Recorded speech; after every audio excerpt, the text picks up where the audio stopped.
welcome back to Frankly Speaking. I'm your host, Frank.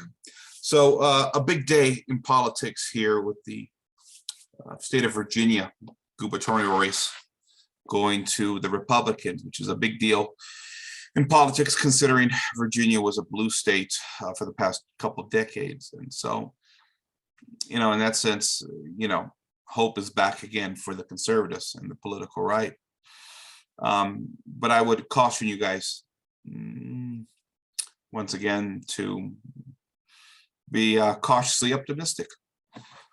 Listen, guys, I've been in this politics game for a long time, and I know I sit around and pick on the right a lot, and I do that because I know the right very well, the political right in America, the conservative movement, and spending the couple of decades that I was in it, I was able to see from the inside, the ins, outs, everything that is right, everything that is wrong, and ultimately why the political right in America always fails and why America is going to the perpetual left. I like to try and help you guys understand why I take the positions that I do. And ultimately, because I believe it's not based upon principles of eternal truth, but rather principles of man's fallen nature that we're trying to justify. I see classical liberalism really in many respects as the same mold as Protestantism, where we're trying to find a way to accommodate our sins. Classical liberalism being really a bastion of Protestantism, that kind of makes sense. And for all my critiques of you guys on the right, my sympathies are with you. I've told you that before. The left is absolutely lunatic. They're just nuts over there. As I said so many times before, the Satanic Democratic Party. Not that we don't try and reach out to everybody in every moment in time to try and save souls here, frankly speaking, and over at the Knights of Christendom. But there's a sense of realism that we have to accept. That there's people on the far left side of the aisle that have some deep spiritual issues. Let's put it that way. With you guys on the right, I think many of you have made a Faustian bargain with conservatism and Enlightenment thinkers. And I understand the trap that you're in a lot of times because we got a two-party system. I get it. We only got a left and a right, conservative and liberal, Republican and Democrat. And you feel that there's no wiggle room there, right? We got to try and preserve as much as we can. And in some respects, I understand that. But just realize you're slowly selling your soul at the same time. Political right is difficult for me to. My sympathies are with you guys. I know many of you guys on the right are good and decent people. I know you love your country. I know you're trying to do the best you can. But understand you're playing the short game. And when you play the short game, you're going to take casualties. You're going to lose. I know one of the biggest mistakes I made in politics was that I supported the Republican Party platform because when I came into the movement, being young and as naive as I was, my big issue was coming in for the pro-life issue.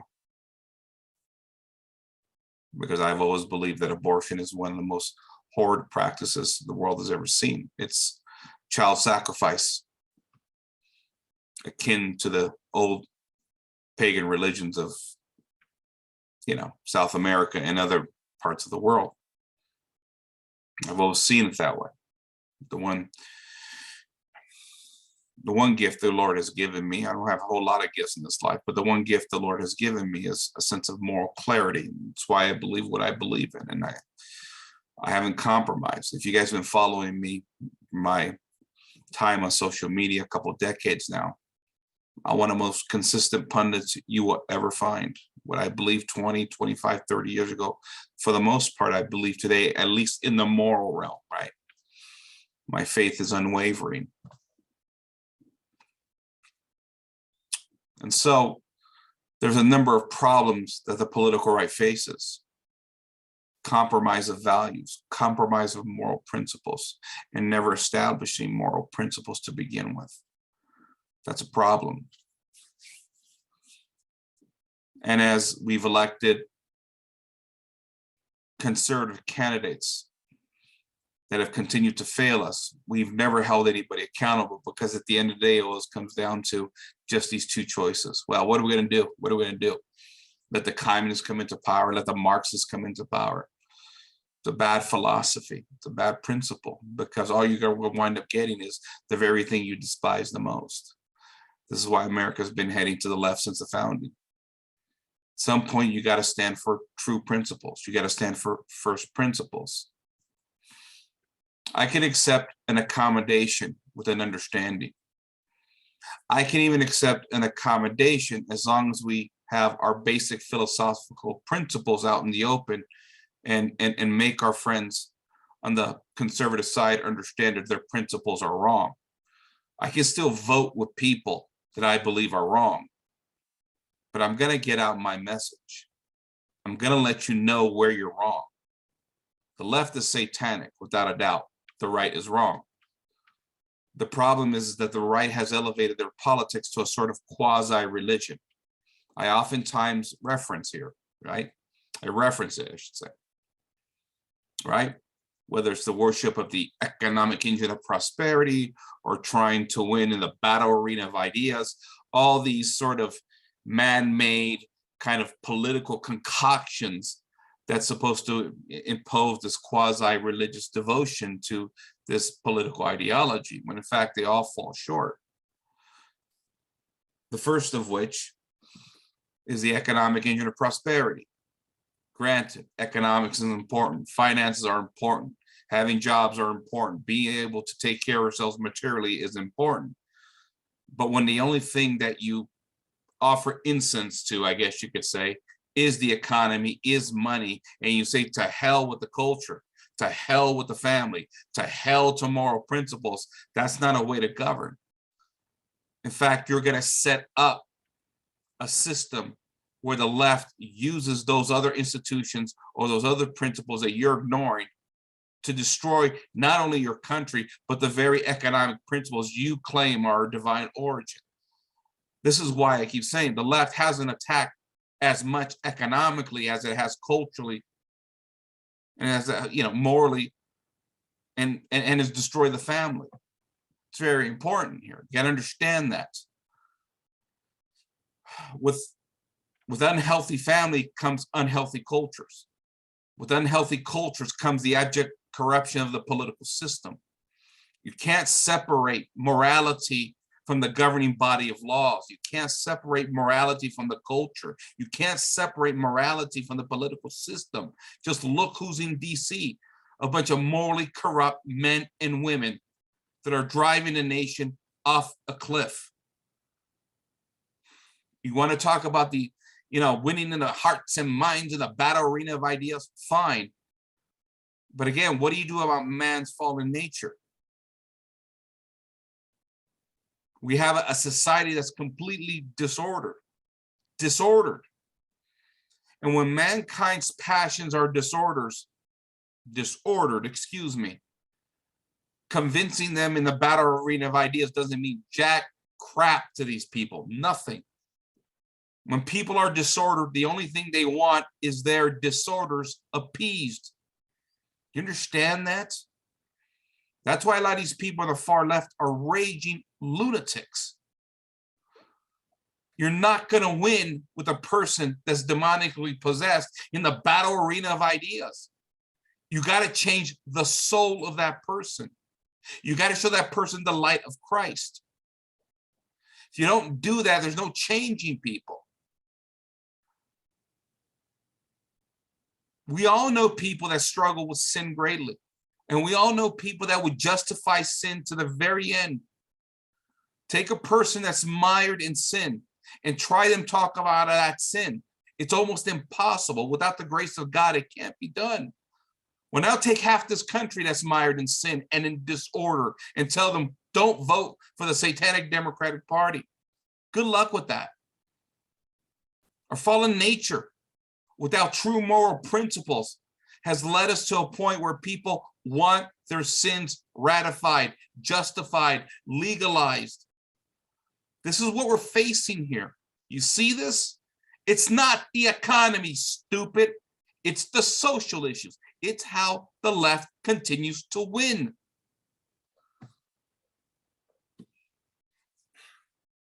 You guys on the right have been trying to fight with both of your hands tied behind your backs. You've never wanted to accept true principles. You've created a narrative about the history of this country that was dubious, is dubious, and is questionable in many ways. That's not to say you can't love your country. That's not to say you can't be patriotic. That's not to say that certain principles aren't true. But there has to be a full fruition, a sort of a comprehensive understanding of who we are as Americans, where we're going, what our end goals are, and what are our first principles. And that we've never done. To simply say, hey, let's go out in this economic engine of prosperity and oh, let's make money together. And as long as we make money, we're all going to be happy. We've proven that notion wrong. Even if we take the classical liberal narrative, right, that we're the most prosperous nation in the history of the world, why do we have so many broken individuals? Why do we have so many broken families? Why is the country falling off the cliff morally? If finances, economies, money, jobs, careers can solve all these problems like you guys claim. Libertarians for years told me healthy economies lead to healthy families. Okay, where's evidence for that? None. And maybe, just maybe, here's another thought. Maybe we actually have too much excess in America. Maybe we become too spoiled, too comfortable. Maybe that sort of that worship and offering incense at the altar of prosperity, the economic engine of prosperity, is a problem as well too. Particularly as corporations have risen, taking power and control over the lives of the individuals. Middle class being crushed. You guys on the right never wanted to talk about the problems that the corporations presented decades ago. And granted, I know this because I was in that camp and I was making those arguments 10 years ago, 15 years ago. Corporations were part of that whole freedom and liberty thing. And guess what? That whole freedom and liberty thing, well, human dignity is important. You got to have a moral context in which freedom and liberty are presented. Can't go down the path of Glenn Beck and Ben Shapiro, who have rationalized themselves to justify their freedom and liberty to say porn is freedom. Porn is not freedom. Porn is destroying our young men and our young ladies in this country and all across the globe. You want to say that, well, we Americans, we have religious liberty. We're religious people. We're Christians. No, a Christian nation will not allow blasphemy to exist in the name of liberty. I'm sorry. It's a contradiction. Read your Bible. You guys claim to love your Bible. There's so many problems here that we have that the political right doesn't want to deal with because it's always compromising moral principles in order to come to these half-ass agreements with the Republican Party and the conservative movement, because at the end of the day, all it is a large tent, and you have to accommodate. You have to accommodate this tent, right? The broad tent, because at the end of the day, we're trying to win the next election. And what do you do in democracy? You give away the house in order to get back a penny. You're not going to win this battle without true faith and true religion. That's not going to happen. You're not going to win this thing with pluralistic standards. You have to fight for the truth. And you have to recognize when you've been wrong. and when you've made mistakes. And I could tell you, I've made a ton of them in my past. Now, for me, it was a difficult learning experience being in that conservative camp for a couple of decades, seeing the same BS over and over and over, and nothing ever happening. The battle always being lost. It didn't matter how much we argued. It didn't matter how much we debated. It didn't matter how much Fox News we watched. It didn't matter how many hearts and minds and souls we were trying to convince. It didn't matter how many elections we campaigned on. It didn't matter how many conservative books were written. It didn't matter, how high the ratings for talk radio were. It always led to losses in the end. Conservatives always lose in the end. That's what happens. Didn't matter how many Supreme Court justices were put on the Supreme Court on the right side of the aisle. Somehow, all the major issues were turned on their head.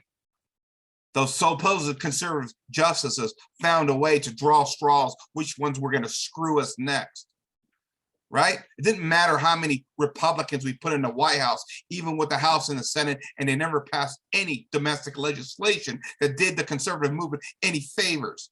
George W. Bush being one, Donald Trump being the other.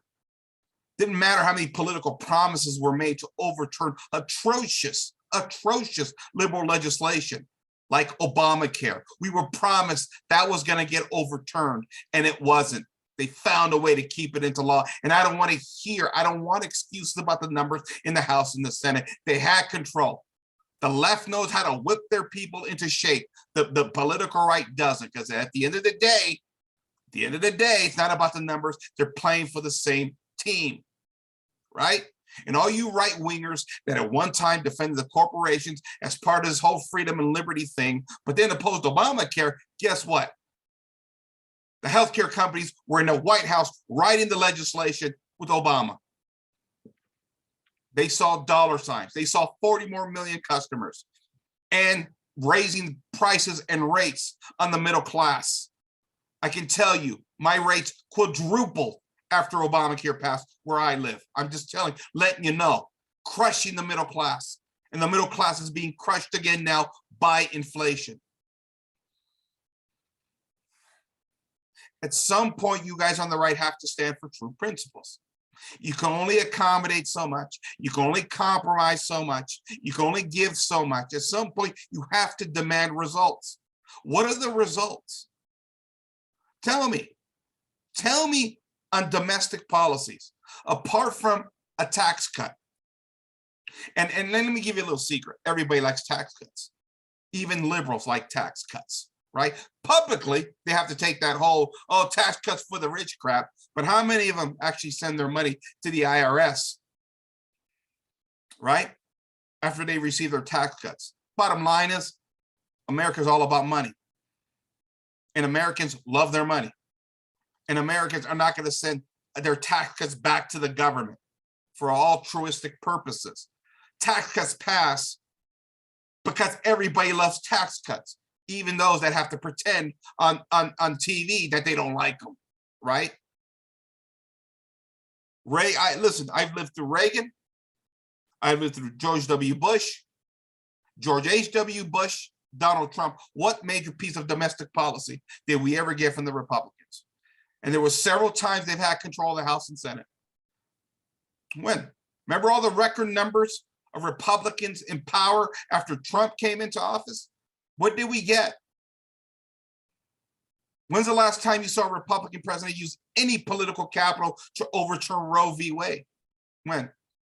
When was the last time you saw a Republican president or conservative president deal with the cultural crisis, the familial crisis? Why is it that conservative groups are being hunted down by authorities and left-wing groups are rioting, burning down buildings, killing people, maiming people, destroying businesses, taking over city blocks, and nothing is ever done? When are you guys going to get this?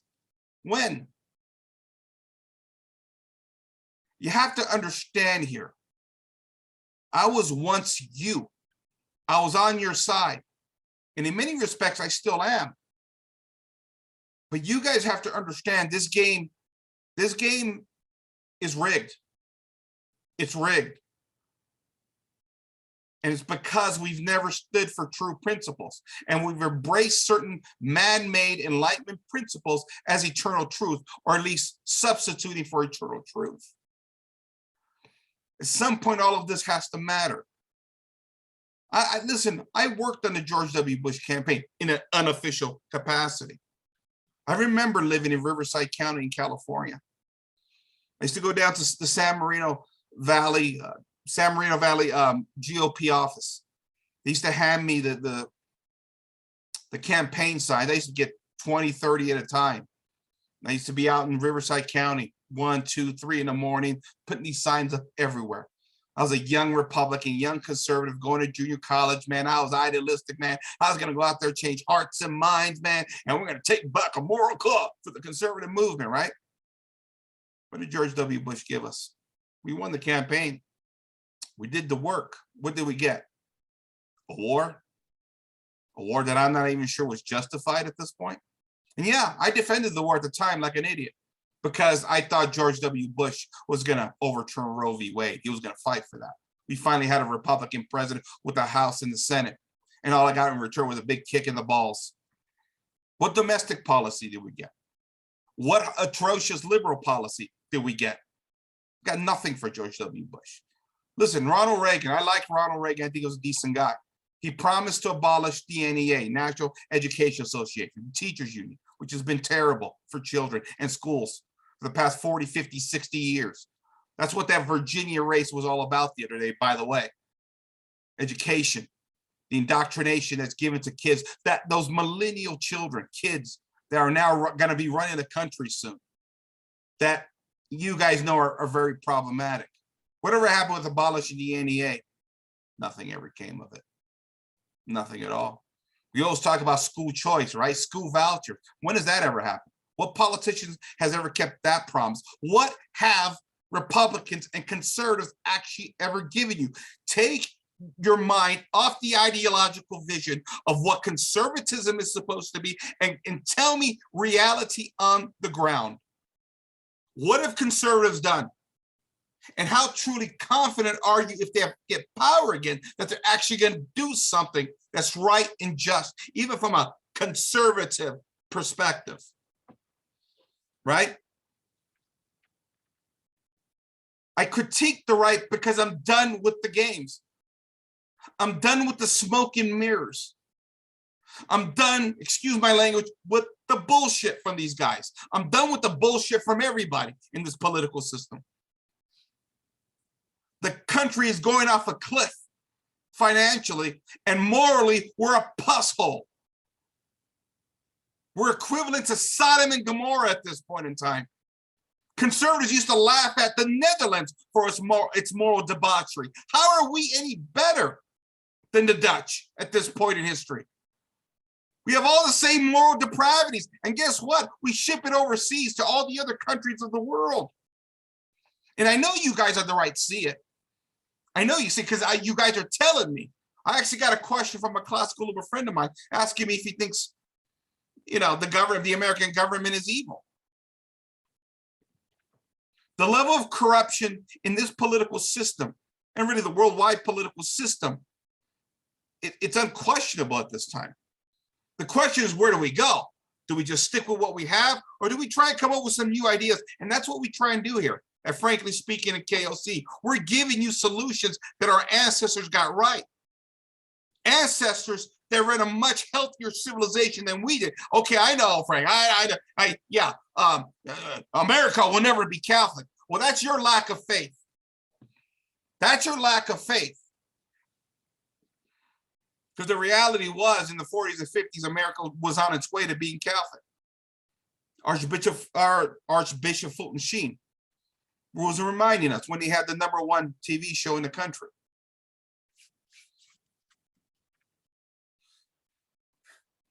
With Christ on your side, the rosary in hand, communion on your tongue, the power of Christ can do anything. Even convert the biggest heathen nation like America. Our Lady showed up to Guadalupe, took a bunch of pagans, 9 million of them, and converted them. in a short amount of time. It's all it takes, man. I would never question the power of the Holy Spirit, ever. The power of Christ, the power of the Blessed Trinity, the Holy Mother. It's there. It's there. It's just we don't put our faith into it. Because just like the classical liberals, right? They're caught up in this logic and reason thing, right? It's all that matters. It's all we can talk about now is rationalism. Well, how's that rationalism worked out for you guys on the right? You guys keep losing. Doesn't matter what strategy you employ, what tactic you employ. Doesn't matter how many talk show hosts you have. Or did you see Tucker last night? Oh, did you watch the Tucker knocked it out the park last night, right? It's like I said, there's not a knock against Rush. May God have mercy in his soul. I listened to Rush for 15 years. But for all his boasting about himself, how great of a talk show host he was, and he was talented, I'll give him that much. He came and left this world with America much more vastly liberal than when he first came into talk radio. Let's be honest. Talk radio hasn't saved the political right, and it hasn't saved America. All the book writers hasn't saved America. Fox News hasn't saved America. Conservatism hasn't saved America. America goes to the perpetual left. I got to ask you a question. When are you guys in the political right going to ask for results? When are you guys going to get to celebrate? And I'm not talking about an election that effectively means nothing, where you put a bunch of politicians in power, where they live high and mighty, they get paid well, they go to the dinner parties, the cocktail parties in DC, but when do they actually get something done for Americans? Everyday average Americans that are being crushed. When do they stand up for the family and the culture? When do they stand up for proper and just paying jobs? Healthcare, because nobody's doing that. This thing has been corrupt for a long time. And the only thing I get from my friends on the right, what other choice do we have? Stand for truth. Stand for truth. That's what we've always done at Knights of Christendom, and here, frankly speaking. We're going to speak our mind. We're going to tell you exactly what we think. It's not going to be popular, but it's going to be what we know to be true in our hearts. Will it win elections? No, but I can sleep with myself at night. I go to bed confident that I stand on the shoulders of Christ as best I can. I'm not perfect. I'm not a perfect Catholic. I'm a sinner like everybody else. But I sleep well at night, because I call it for how I see it, and I don't compromise my principles. I don't compromise my values. And at the end of the day, I don't got a political party and a conservative movement that's constantly getting kicked in the balls because they have no idea what they're doing at this point in time, because they always lose. It's like with this Virginia race, right? You guys are celebrating. You think you won something? Okay, fine. It took the state of Virginia what? To have a president in office who craps in his pants and makes one of the greatest foreign policies bungles in the history of the country, and is driving the economy down the drain for the state of Virginia to realize, oh crap, maybe we shouldn't put him in office a year earlier when they actually voted for Joe Biden. Is that what it takes to wake people up in America to get a measly 52% of the vote? You understand where we're at here, guys? When are you guys going to ask for results? And when do you guys on the political right get out of your freaking ideological, freaking utopian dream and come down to reality and see what is actually happening to the country, to the culture, and to the family? You can ask for results. You can ask for due diligence. You can. You don't have to take this. And because you don't stand for the left and you don't stand for the right, it doesn't make you less patriotic.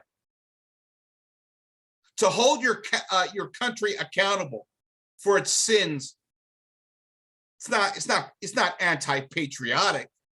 It's the essence of patriotism, because you want your country to be the best, the holiest, the most pure. You want it to stand for right and just principles.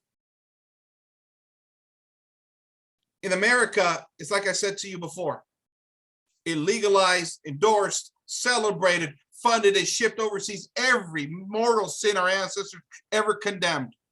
Do you ever hear conservatives say, well, maybe this is the problem? No, no, no, no, no. That's freedom. That's liberty. I'm sorry if that's freedom and liberty. Your freedom and liberty is bastardized.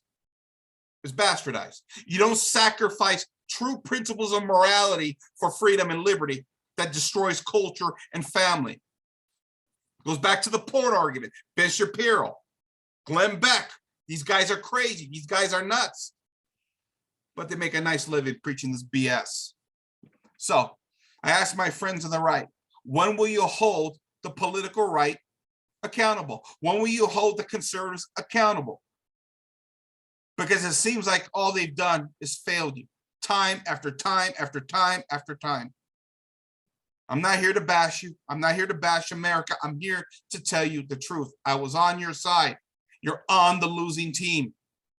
This battle can't be won the way you're fighting it. It can't. It can't be won politically anymore. We have to lead our way spiritually back. We have to repair the family.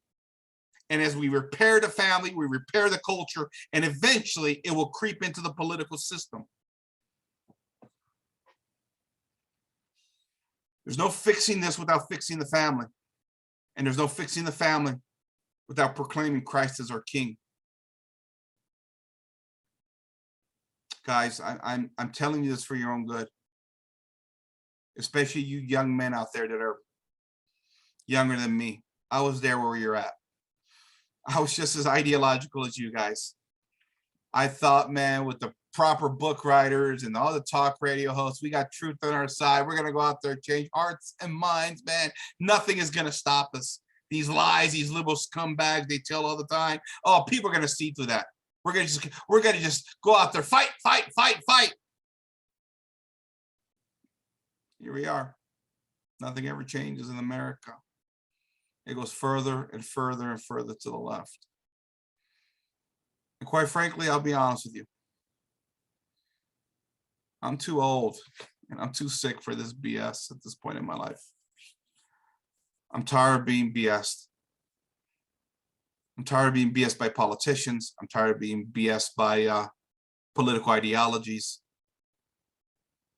That's why I say I'm not a liberal, I'm not a conservative.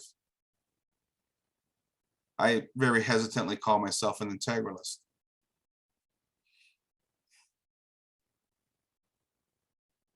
I don't tie myself to any ideological bandwagon. I won't do it. I'll tie myself to the crucifix. I'll tie myself to the Immaculate Heart of Mary.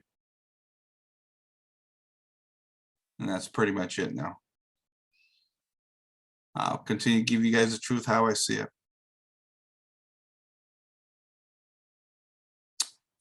You guys have to demand some results at some point. You know, we got this big Supreme Court thing coming up on abortion.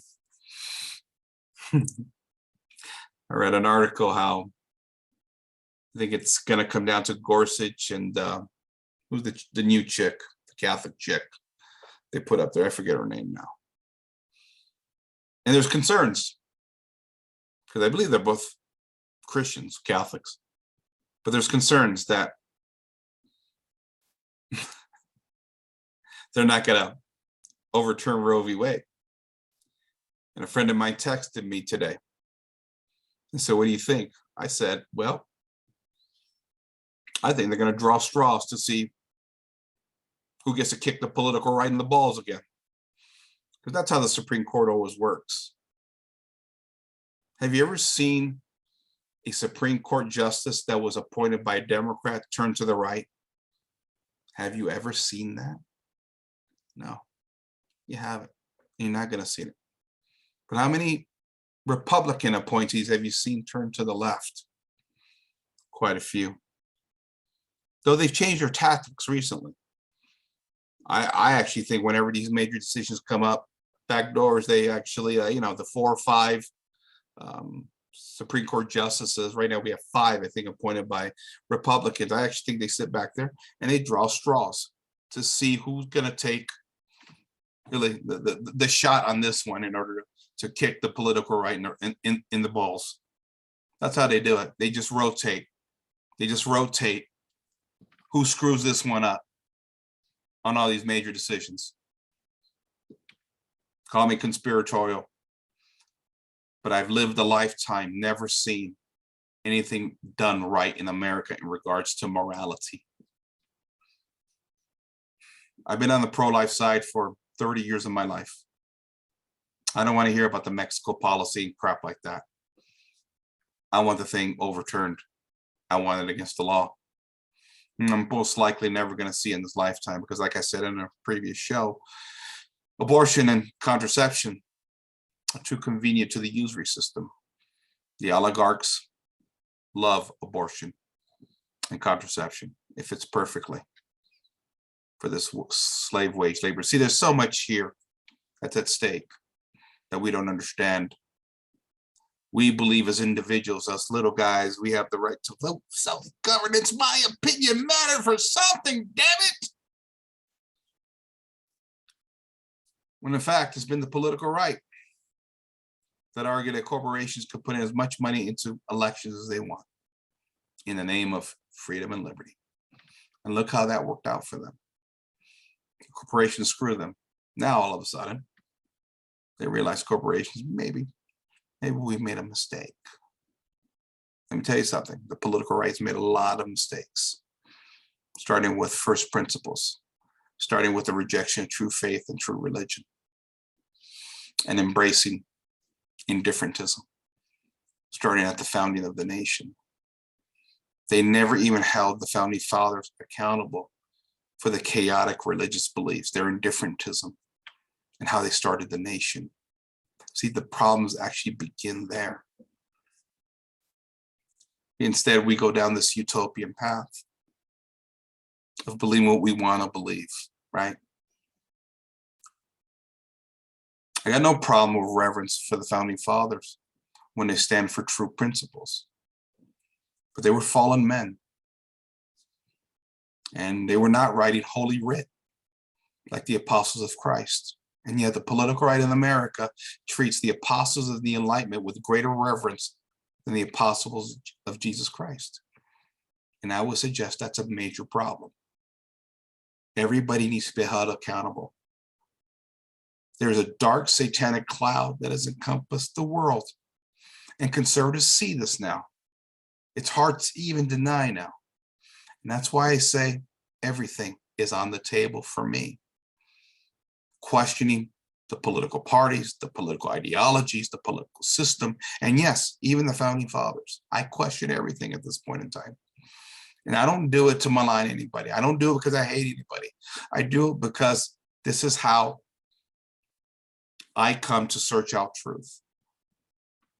Because truth is what matters. And that truth starts with Christ the King. If the principles you believe in ultimately are not tied back to him, then you're going to have problems.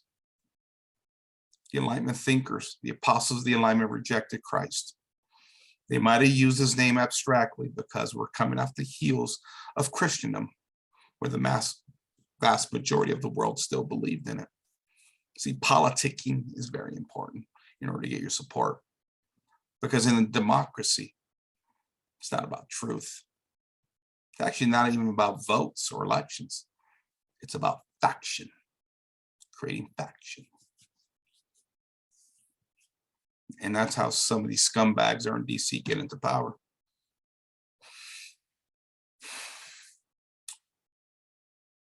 All right. Listen, guys, I'm not here to pick on you constantly. But at some point, you got to demand something that's real on the ground. Get out of the realm of ideology. And let's get something done in this country.